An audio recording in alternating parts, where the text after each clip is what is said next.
Hello and welcome to today's edition of Route 664, The Road to Human Kindness. I'm your host, Les Winston, and I'm also the national spokesperson for socialsocharity.org. That is a project of the Endow American Network Foundation. And just a little history of the Endow American Network Foundation. It was originally the Advisors in Philanthropy Foundation, started in 2008. And we decided to rename it because our project was much greater than just about advisors in philanthropy. It includes advisors in philanthropy, but it doesn't only restrict ourselves to that group. We are looking to make the public aware of charitable giving, and social charity is the way to identify what we're doing. As Route 664 refers to the section of the tax code that deals with social charity giving, and the advisors in philanthropy, the professional philanthropic advisors, are individuals who can help you along that path, who can help you along the road to human kindness. Originally, when the Advisors in Philanthropy Foundation started, it was offering scholarships to folks to become professional philanthropic advisors, to get their designation from the American College, the Chartered Advisor in Philanthropy designation. And we have as our guest this morning one of those scholarship recipients, Barbara Auten. Barbara, good morning. How are you? I'm great. We finally have some sun here in Baton Rouge. Good. Barbara is the executive director of the Alzheimer's Association or Society? Alzheimer's Services of the Capital Area. Okay, Alzheimer's Services in the Capital Area. What does that mean, the services in the capital area? We're located in Baton Rouge, and we serve the 10 parish or county area around the Baton Rouge city. So about a third of the state we serve. Okay. And you have a 30-second elevator speech? Well, we provide education and support for Alzheimer's caregivers, individuals affected, and the professional caregivers. And we also have 2 respite centers that provide day care for the affected individuals and allow their caregivers a break. Good. This disease, this problem that a lot of folks suffer from, is there a research that's showing that there's a cure in sight, or what is the progression of this? How is the the medical community dealing with Alzheimer's right now? Well, there's been a recent approval of the Biogen drug. And there's pros and cons to that. It's a very expensive drug. It's the first drug that's come out since 2003. 1 in 9 over the age of 65 develops Alzheimer's. As we baby boomers age, we are going to see this population just tax Medicare to no end because it's a very long-lived disease. It averages 8 to 10 years. The new medication would cost about $56,000 a year. Oh my God. Yeah. So if Medicare covers that and covers it for 1 in 9 over the age of 65, we're going to see a tremendous increase in the cost to Medicare. There's a lot of information coming about risk reduction. So for instance, my family developed the disease in their 80s. And the research showed that it really starts in your brain about 25 years before. So right now I'm 63. I'm being very conscientious about what I do in my status because I had so many family members who developed it in their 80s. So I am doing everything I can to reduce the risk. And the funding of Medicare obviously is an issue on a national level. And you're talking about taxing it even more when this disease becomes more prevalent. So one of the things that, of course, we talk about here on the program is endowing America and endowing organizations so that organizations can handle what they need to handle without it coming from government. When you're out fundraising, and I just want to go back, you are a chartered advisor in philanthropy and one of the recipients of our original scholarships that we were giving out as advisors in philanthropy. Absolutely. It was a great program. And tell me how it's helped you with regard to your fundraising. Well, it allows me to sit at the table with the donors to have that financial knowledge about the avenues that they can make gifts to philanthropy with good financial planning and leave a legacy, no matter how small or how big that could be. Even the middle class, even lower class people that earn just a little can make gifts to philanthropy if we plan for it. And that CAP certification gives me that right and knowledge to sit at the table with my donors. And the in the Baton Rouge area, are there a lot of other advisors who have that ability, or are you trying to create more to work with? We have a champion here in Baton Rouge, Frank MacArthur, who is a CAP and who was a financial advisor in insurance. He has personally paid for people to go through the class. There's only about 10 of us here in Baton Rouge that are certified that I know of. We keep trying to initiate a new class, but there just doesn't seem to be enough interest. And with COVID, it may be a little longer for people to come back and be interested and spend the money on that. Mm-hmm. So I guess the charitable intent or the charitable structure in the community, not too many people understand that they can benefit greatly by being knowledgeable philanthropists. Right. You find that a pretty That's very common. Yeah, very and common. is that a tough road to hoe? I mean, are you able to get people to understand that it benefits them to benefit charity?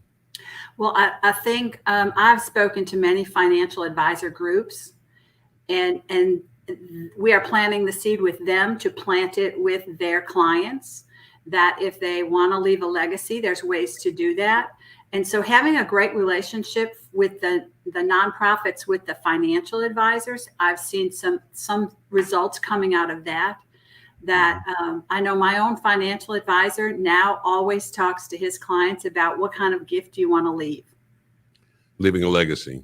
Right. And so we've coined this phrase, social charity, to identify 3 different forms of giving, which are the charitable remainder trust, the charitable gift annuity, and the pooled income fund, because they mimic Social Security, and that's why the names are very similar, in the sense that folks can create income for them to rely on later on, while also getting a better tax position, as well as leaving something behind. And when you look at the statistics around the country, there's only about 100,000 or more charitable remainder trusts.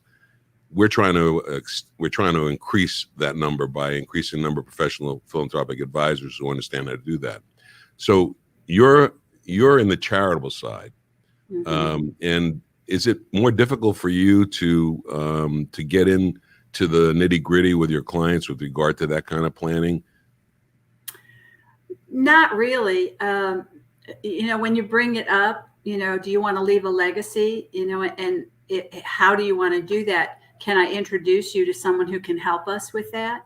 And then I can, if you don't already have a financial advisor, we have several that the organization works with in our financial literacy class. And if they take our financial literacy class, they can get 2 free hours with the financial advisor, so that they can start to think about it and start to see which avenues they might work best in for what they want to do. So what is the financial literacy course? That's very interesting. What is that? It's a financial literacy course for caregivers, so that they look at all of the things that impact them as a caregiver and how to plan out their finances so that the care of the individual they're caring for does not drain their resources, and that when that person passes, they have enough income to live on. So we want to make sure that it's very expensive to care for their loved one. Most of them want to stay at home. And so it's very costly, whether you put them in a nursing home or an assisted care facility. And most of them want to stay at home. And so how are you going to manage those finances? Maybe especially for the younger onset, they're in their 50s, they might retire early. How are you going to manage that income? And how are you going to take advantage of everything that is there for you? And so we go through all of the avenues that are ability to provide you with either saving income or reducing your costs. We'll go through all the Social Security. We'll go through Medicare. We'll go through financial literacy in the sense of how you can invest, how a financial advisor might help you. And so we bring all those things together over a 3-week period in 6 hours. And then if they take all 3 classes, they are entitled to a free either 2 hours with an attorney or 2 hours with a financial advisor that we will pay for. That's brilliant. I love that. That's a great service to the people in Baton Rouge. And Barbara, I know that you're very dedicated to what you do. And what makes you get up every morning? What do you look forward to every day? Oh, I love to come to work. I love what I do. I actually turned down this position 3 times. I didn't think I'd make a good executive, and they put me in here anyways, and I have loved it from day one. I love the people we serve, and I have 2 different kind of attitudes towards philanthropy and nonprofits. One, I think of a nonprofit as a business that doesn't pay taxes. Mm-hmm. So I run the organization like a business, and my profit is impact. And so I measure impact for everything so that I can make business decisions. And if a program is not producing what it needs to produce and we're putting too much money into it, we're going to let that program go. And we're going to invest in the programs that really have impact on our clients. And then secondly, I'm not in this just for Alzheimer's services. I am here to help make my community better. So if I can share my knowledge with other nonprofits, I will do that. I was at a luncheon the other day for another organization. They were doing recruiting for their fundraising. I technically cannot fundraise for another organization, but at the end of the luncheon, I asked, do you have a pooled challenge fund for this fundraiser? Mm-hmm. And they looked at me and said, what is that? Mm-hmm. So I said, well, if there were 20 of us in the room who committed to $1,000, you would have a $20,000 pool that could be matched to incentivize your guests. Well, before we left, there were 20 people in the room who committed to that $1,000, and they had that. And so that's how I can help the other organizations, is mentoring and allowing them the free knowledge that I've gained over 25 years of experience. Barbara, it's a pleasure speaking with you. You're a marvelous steward of this concept, and we appreciate your caring and the way that you view this, and especially in the work that you're doing. It's very valuable. How can people support your organization? They can come to our website, alzbr.org, and look us over. We just put a virtual tour online so that you can see who we are and what we do. We have a luncheon coming up if you're interested in coming and learning about us. It is a fundraising luncheon. It's free, and you can call the office. If we have extra seats, we'll put you in one. And you can get involved. You can volunteer. You can come and work with us, because we always want volunteers to engage and understand this disease so that more people become aware and are helpful and understand those people struggling with dementia. Thank you again for joining us this morning, Barbara. This interview, by the way, will be replayed regularly on our 664 radio, Route 664 radio, and we'll send you a schedule so that you can let the people in Baton Rouge area know when this will be on, so they can hear the interview. Thank you again for joining us on Route 664, the road to human kindness. Appreciate Thank you so much. Have a great day. You too. Well, that's great. That's the kind of work that we like to support, and people who care in what they're doing. My next guest is in the studio with us today. He is our resident writer, copywriter, chief author. He is Ossman Darwiche. Ossman, nice to meet you. Nice to see you. Nice to I've met you many here. times. Yes. Anyway, I you're doing blurbs on the people that we do interviews with. So how are you going to do the blurb on our interview? I'll think of something. I always whip up a little something, put it together, Okay. So you're back from your trip, and yes, sir. we're working diligently on getting your chapters out with regard to charity, and the adventures of charity. Remarkable woman, remarkable character, soon to debut. Good. And I'm really looking forward to seeing audiences' reaction, and hopefully it'll take off. Okay. And what is your how do you feel about the whole concept of what we're doing, this Endow American Network Foundation and Social Charity, and what our objective is? Well, I was pleasantly surprised when I first met you guys all the way back in March, and this year it was all the way back in March. Wow. All the way back in March, yeah, that's a long time ago. Long time ago. Feels like it, but really, I was pleasantly surprised and impressed because I had no idea that this law existed all the way back since 1969. Now that's all the way back since 1969. Yes, that is. But how so little people know about it, and it's like a sort of a loophole that can actually help. It's actually a solution that could help put not only our economy back in order, but also get income into people's pockets. So I support it. Good. I know you do. You write very well about it, and you're very passionate about what you do. Thank you. And I know that the your overarching objectives are to also be in music and Yes. in other areas. Why don't you tell us a little about what you're doing in those other areas? Well, I graduated back in December of 2019 from Florida International University. But I had a great job at the beginning of 2020, but then we all know 2020 happened and the pandemic and everything. Unfortunately, I lost that job, and I was kind of forced to reinvent myself. I'm a very spiritual person. I took it as a sort of a sign to return to my first artistic love, that is music. Grew up inspired by my grandfather, who is a poet and singer from Cuba, inspired by so many artists that he showed me over the years and that I discovered over the years, Latin artists, American artists, and from all over the world.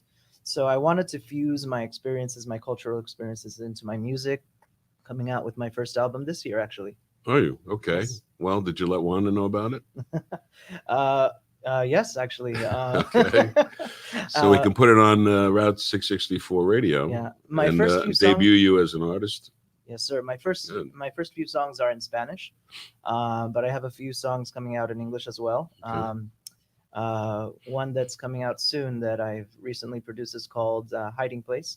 I write the music, I write the songs and the lyrics, so I'm hoping everybody will enjoy it. It's called Hiding Place. Hiding Place. Yes. Okay. Ossman Darwiche. Ossman is also writes a column that you'll see in the community newspaper from time to time, and we're very glad to have him on our team at Endow American Network Foundation. He's we're renting his brain for a little while. He's in the gig economy, and so we're trying to get acclimated to the gig economy and the way we do things, so that we make everything work on a consistent and economic basis. That's one of the things that we want to do, is be efficient with our funding as well. If you want to help fund what we're doing as Endow American Network Foundation, you can donate. If you go to the socialsecharity.org website, it's socialsecharity.org website. Just donate on the donate button, and also look at the website.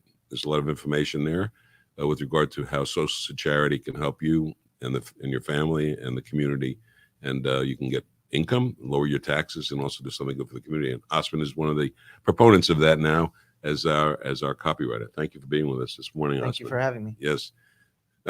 So we are going to move ahead with our next guest. I believe it's Shambala is on. Yep. Shambala is another part of our team. He is the resident DJ on Route 664 radio on Friday nights. Yep. And it's called the pre-dance party, pre-party. What is it? PBP, the party before the party. The party before the party. Thank you, Wanda. And we're glad to have him on board. Nice to meet you, Shambala. I haven't met you before. How How you you doing? doing? Good, good.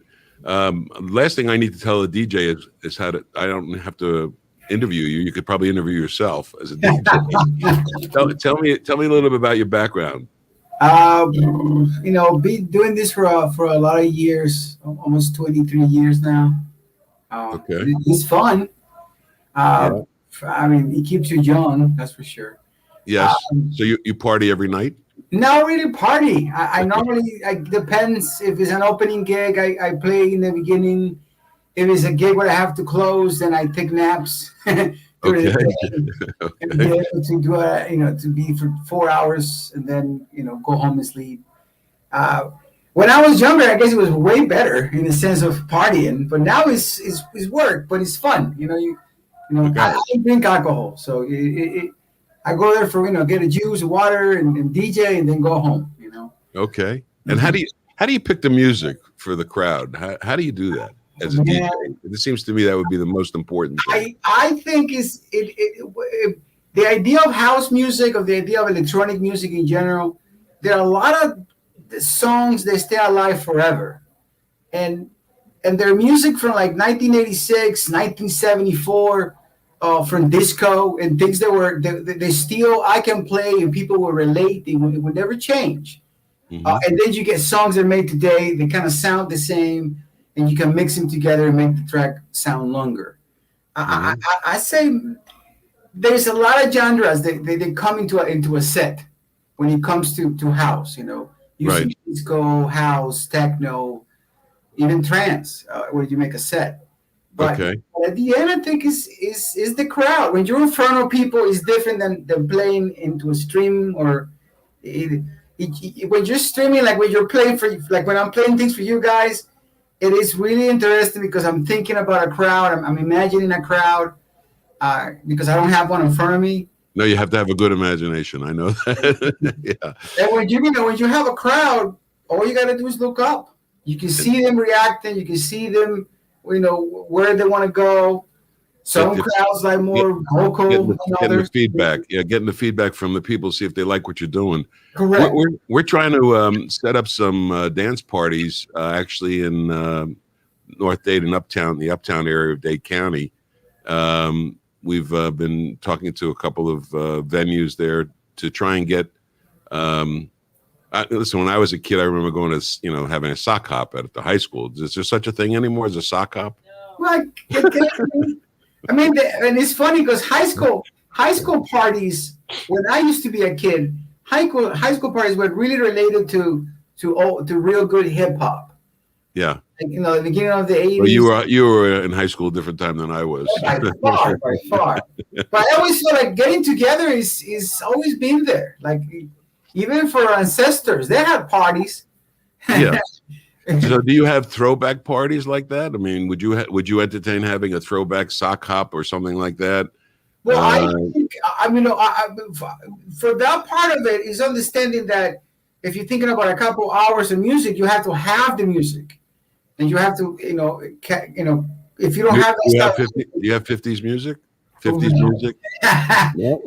Okay. Not at all.